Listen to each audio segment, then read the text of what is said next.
welcome to this episode of Recipe for Conversation. Today, I have with me a very special guest, Chef Mike Pappas. Mike Pappas is the best. I think if you guys follow me on Instagram, you saw a little earlier, Chef Mike did a whole lesson for you guys on bread and not the history of bread, but basically the do's and don'ts of bread making for you guys on Instagram. So today I'm honored he's sitting down with me and he's going to tell you a little bit about his story and some of the awesome things that he's going into now with his bread journey. Chef Mike, welcome. Thank you so much.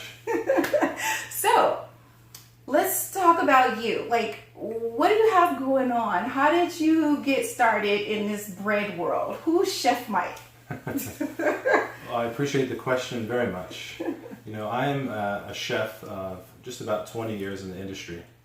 And I love cooking, I love traditional foods, I love savory cuisine. But about 10 years into my journey, I needed more. I needed to branch out. So I tried a few things. I tried some cheese making, I tried some sausage making, I tried some bread baking. And initially it was a disaster.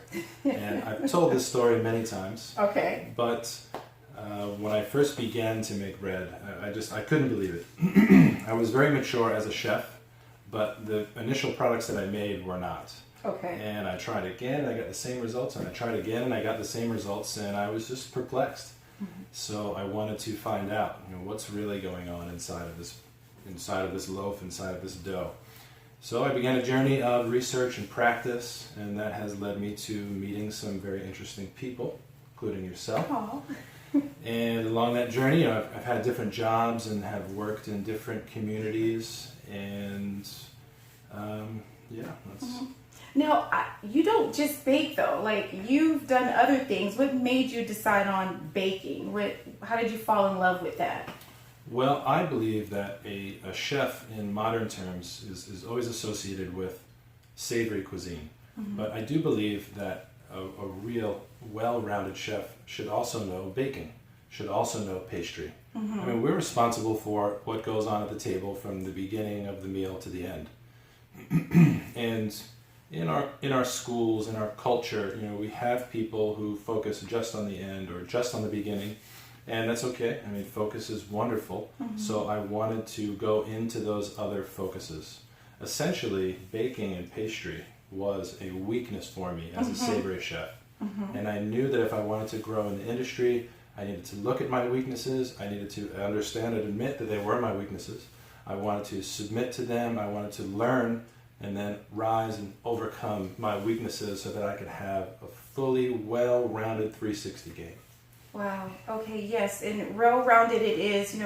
A little backstory is I had the awesome opportunity to shadow Chef Mike in the kitchen. Literally, I talked to him on the phone. He said, "Be here at 5," and I could tell in his voice he meant be here at 5 a.m., not 5:01.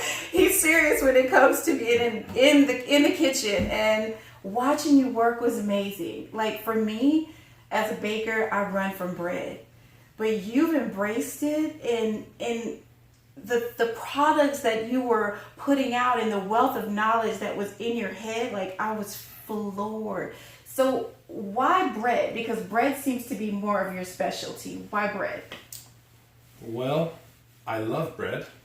My wife is from the Netherlands. Okay. And bread in that European country is like it is in many other countries. I mean, it's just a big part of daily life. Okay. And as our family grew, I have 3 children, we wanted to experience those products a little bit more.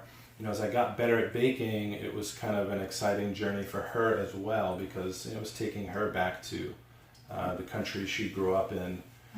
So my family has played a big part in that, particularly my wife, and wanting to have my kids experience a broader culture. I saw a need in the industry for very excellent bread, but because I had the foundation that I had as a chef, as I baked, a big part of the process for me is understanding through my senses what's happening inside of the product. So as I smelled, as I tasted, as I went through the stages, I saw that there was a lot more potential in that product. But my challenge was I never had it in my hand. So I wanted to get to that place of height without ever having the product in my hand. It was only described to me by other people. So why bread? Because it was challenging me in a way that continued to produce motivation for me to go forward, go forward, go forward. Quick story. I had heard about a baker up in the Michigan area who has since passed away. But early on when I was baking bread, I was meeting some pretty good success. We had a very good audience. People were liking the products. But when I had heard about this man, I heard that people would drive up to an hour, hour and a half away, once a week to go get this man's bread for their home. Okay, wow. I love the product that we made. Okay. People were responding to it great. But when I ate it, I said, is this worth going an hour and a half away for? I said, I really don't think so. Okay. I want to know what that man knows.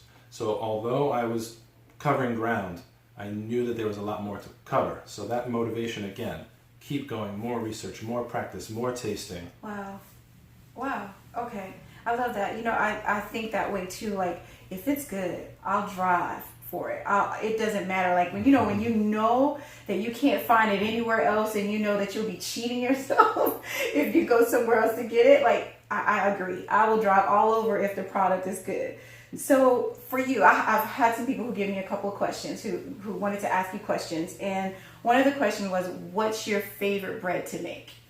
Favorite bread to make is probably the baguette. Oh. The baguette is great. Yes. For me, I'll be quite honest with you, it took me about 2 years of very intensely focused practice to make a very excellent baguette. Because the symmetrical shape from end to end needs to be such. The way that you score it, it's not something you can learn briefly. Okay. The challenge of baking in a Hertz-style oven at a very high temperature, but something the size that it is, everything needs to be in perfect balance to get a very good product. Gotcha. So after doing that labor, it's a product that I love to make. Okay. Because of the journey. And it's pretty. I've seen some of your baguettes. They're you. Gorgeous. The scoring is nice. They're one, and the crack, when you crack it open, oh my gosh, it's the best. That's one of my faves too. Okay, so bringing everything up to speed, if you guys know Chef Mike, well, you probably don't know him because he's been hiding out in Charlotte in kitchens. So, but you have probably tasted some of his bread. Chef Mike's bread has been all over Charlotte, delivered to all different kinds of restaurants and places in Charlotte. So you might have not formally met him, but you might have met him through his product. But I'm here to talk to you about this new venture that you're going into right now, which is the baker. The baker. So talk to me about the baker. Okay, so about 10 months ago, I was working for a boutique hotel in Uptown Charlotte, and we went on to furlough like many other people. Initially, they told us it was going to be about 8-week period of time. 8 weeks, not comfortable, but we can do it. Gotcha. And then 8 weeks turned into 4 months and 5 months and 6 months, and I wasn't sure if we were going to get that call. This has always kind of been a dream of mine to be a local baker for a great community. So talked to my wife, said let's do it. We started the baker. So in response to COVID, what we're doing is home delivery, a couple days a week. We send out a text blast with what we're offering, and if you respond, we bring it right to your door. And these are European-style artisan bread products that primarily you can only find in Europe. Gotcha. There, I'm sure, are maybe a guy in New York and maybe a guy out in California, but that's where our focus is. My thought was, what is that product that you can find in France? What is that product that you can find in Belgium? And the surrounding area in Holland, and how do we bring this product here? Okay. So this is slow fermentation. This is a multi-step process, a lot of hand kneading. The response that people are giving us, once they taste this product, they discern that excellence. Oh wow, so okay. Our clients are a huge part of what the baker is. I don't want to bring myself to the table. I want to bring these products to the table. Okay. I appreciate the energy that you're bringing about Chef Mike Pappas, but really my focus is the bread. Gotcha. Because the customer, that's what they get, and that's the bridge that I build between myself and the clients. Okay. So again, the heart of this business is how do we take care of our clients in a special and unique way. Okay. And we do that through the products that we offer, through the ingredient choice and the methods that we use to produce these products. So does that tie into why you named it the Baker? That's it. Gotcha. It has a sort of a very clear, and it has sort of a maybe even shadowiness to it as far as, who is the baker. This is, you are getting a product that has been shared 50 years ago, 100 years ago, 150 years ago, 200 years ago. Okay. And I believe that, that person was, simply known as the baker in the town. Oh, I love that. And that's awesome. That's what we're getting. That's what we're offering to the people in Waxhaw. Waxhaw crowd has been amazing. We're also doing other boulangerie style products such as croissants and danishes. We're releasing other things for different seasons. We got some fun stuff in store for this coming Valentine's Day. Okay. So we want the real. We want people to continue to respond and say, that's what I had in France. That's what I had in Belgium, etc. Okay. Wow. Okay. So you're not cutting any corners? No. This is the real deal stuff here. This is the real deal stuff. Time is put into it. Okay. It's again, because you get a lot of factory made stuff that you just put somewhere in a corner and just let it proof in. But you're getting your heart and soul into it, right? Yes. I mean, this is we do not cut corners.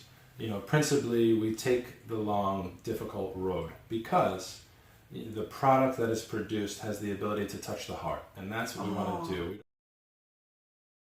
We don't want to just do a quick sale and grab our money and go. No, we want this to enrich your home. We want your children to love this bread. We want your meals to be better because you're having this bread or these croissants or these other products, etc.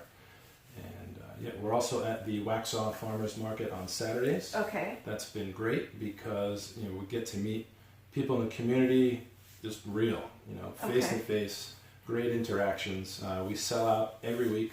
Every week. Wow. Yes. Okay. Yes. So we need to get there early. You do certainly, especially if the weather's nice. Now, what products do you take to the market with you? What do you have? We'll take an array of artisan breads. Okay. And then we'll take an array of croissants, different flavors. We have a Belgian chocolate. We have a mushroom Swiss and fresh I saw thyme. that. I don't think I've ever had a savory one like that. Delicious, Wow. delicious. Okay. And I'll work for 15 hours before the market just to get the products ready, and I do it gladly because we sell out every week. No matter how hard I work, no matter how much I make, Wow. it sells out every week. So what are the market hours? Just so for people like me who don't want to wait in line and want to get there as soon as you set up. Sure. The market hours are from 9 a.m. to 12 noon. Okay. And also we have, if you can call in reserve products too, if people are starting to get smart. Oh, okay.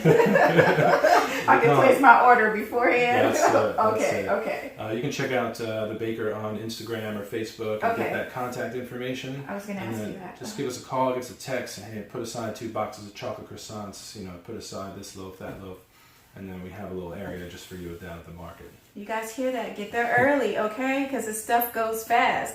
Okay, I'm going to wrap this up because I don't want to keep you too much longer, but I have 2 questions for you. Sure. I say sometimes that the people who are in the kitchen, there's always like a story behind their journey. Or, I say you're more than just a baker, even though you're a phenomenal baker, okay? Like, hands down, like the baking god. But my question is for you, if you weren't baking, what would you be doing? If I wasn't baking, what would I be doing?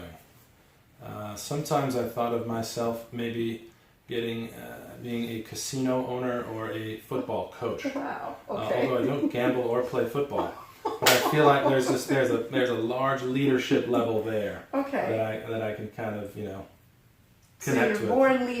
born leader. Some people might describe me that way. No, he's tough in the kitchen. No lie. No joke in the kitchen. Like, he doesn't play around.